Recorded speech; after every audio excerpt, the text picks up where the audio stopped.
আসসালামু আলাইকুম। সবাইকে আমন্ত্রণ জানাচ্ছি চিকেন ফ্রাইড রাইসের রেসিপি দেখার জন্য।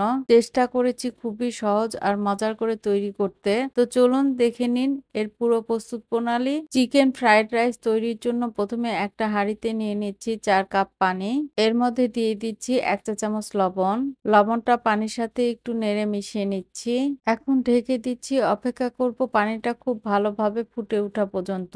পানি যখন খুব ভালোভাবে ফুটে উঠেছে তখন এর মধ্যে দিয়ে দিচ্ছি আগে থেকে ধুয়ে পানি ঝরিয়ে রাখা 1 কাপ পোলার চাল। চালটা দেওয়ার সাথে সাথে নেড়ে দিতে হবে, নইলে দলা পাকিয়ে যেতে পারে।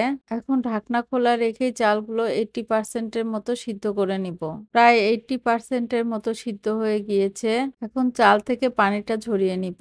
আমি একটা ছাঁকনি দিয়ে ছেঁকে বাটিতে নিয়ে নিচ্ছি। ভাতগুলো ঝরঝরে যেন থাকে তাই এর মধ্যে দিয়ে দিচ্ছি 2 টেবিল চামচ তেল। এখন ভাতের সাথে তেল খুব ভালোভাবে নেড়ে মিশিয়ে নিচ্ছি। ভাতটা এখন ঠান্ডার জন্য সাইডে রেখে আমি অন্যান্য কাজগুলো সেরে ফেলবো। এখানে হাফ কাপ মুরগির বুকের মাংস পাতলা পাতলা ছোট ছোট করে কেটে নিয়েছি।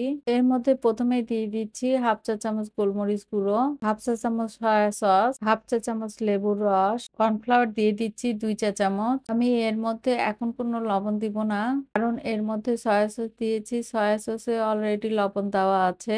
এখন সবকিছুকে একসাথে খুব ভালোভাবে মিশিয়ে নিচ্ছি। এখানে আমি কিছু উপকরণ রেডি করে নিয়েছি। রসুন কুচি নিয়েছি 1 টেবিল চামচ, কাঁচামরিচ 2টি, ফুলকপি, বাঁধাকপি, গাজর, ক্যাপসিকাম সবগুলো প্রায় 1/4 কাপের মতো নিয়েছি। আমি আরো কিছু উপকরণ রান্নার সময় অ্যাড করব। এখন চলে যাব মূল রান্নায়। চুলায় একটা প্যান গরম করে এর মধ্যে প্রথমে দিয়ে দিলাম 1 টেবিল চামচ বাটার। ফ্রাইড রাইসে বাটারটা দেওয়ার অবশ্যই চেষ্টা করবেন, এতে করে রাইসটা খেতে অনেক মজা লাগে। দিচ্ছি 3 টেবিল চামচ তেল। বাটারটা গলে গেলে এর মধ্যে রসুন কুচি দিয়ে হালকা ব্রাউন করে ভেজে নিচ্ছি। রসুন যখন হালকা ব্রাউন হয়ে এসেছে তখন এর মধ্যে আগে থেকে মশলা মাখিয়ে রাখা মাংস দিয়ে দিচ্ছি। এখন মাংসগুলো নেড়েচেড়ে হালকা করে ভেজে নিচ্ছি। মাংস খুব বেশি ভেজে শক্ত করা যাবে না, একটু নরম করে ভেজে নিতে হবে। কিছুক্ষণ ভেজে নেওয়ার পর এর মধ্যে দিয়ে দিচ্ছি ফুলকপি আর গাজর কুচি। মাংসের সাথে সবজিগুলোকে কিছুক্ষণ ভেজে নিয়ে এর মধ্যে দিয়ে দিচ্ছি বাঁধাকপি, ক্যাপসিকাম আর মরিচ কুচি। এখন সবকিছু একত্রে 3-4 মিনিটের মতো ভেজে নিচ্ছি। 3-4 মিনিট ভেজে নেওয়ার পর সবজিগুলো একটা সাইডে করে নিচ্ছি।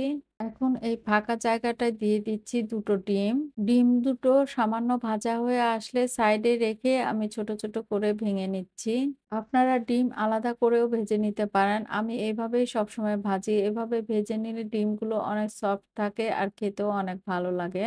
ডিমগুলো ছোট ছোট টুকরো করে নেওয়ার পর এবার সবকিছুকে একসাথে খুব ভালোভাবে নেড়ে মিশিয়ে নিচ্ছি। এবার এর মধ্যে দিয়ে দিচ্ছি আগে থেকে সিদ্ধ করে রাখা ঠান্ডা ভাত। ভাতগুলো অবশ্যই খুব ভালো করে ঠান্ডা করে নিতে হবে, নইলে রাইসটা ঝরঝরে হবে না। এখন এর মধ্যে দিয়ে দিচ্ছি হাফ চা চামচ গোলমরিচ গুঁড়ো, 1/4 চা চামচ টেস্টিং সল্ট। আপনারা যদি টেস্টিং সল্ট না দিতে চান তাহলে 1/4 চা চামচ লবণ দিয়ে দিবেন। দিচ্ছি চিনি 1 চা চামচ। এখন খুব ভালোভাবে নেড়ে মিশিয়ে নিচ্ছি। আবারও এর মধ্যে দিয়ে দিচ্ছি 1 চা চামচ সয়া সস, 1 চা চামচ ওয়েস্টার সস। আপনাদের কাছে যদি ওয়েস্টার সস না থাকে তাহলে 2 চা চামচ সয়া সস দিয়ে দিবেন। দিচ্ছি 1 চা চামচ লেবুর রস। এখন সবকিছুকে আবারও খুব ভালোভাবে নেড়ে মিশিয়ে নিচ্ছি। এখন 2-3 মিনিটের মতো হাই হিটে রাইসটা ভেজে নিচ্ছি। ব্যাস, হয়ে গিয়েছে। এখন এটা চুলা থেকে নামিয়ে নিব। আশা করি আমার আজকের রেসিপিটি আপনাদের কাছে অনেক ভালো লেগেছে। সবাই ভালো থাকবেন। আজ এই পর্যন্তই। আল্লাহ হাফেজ।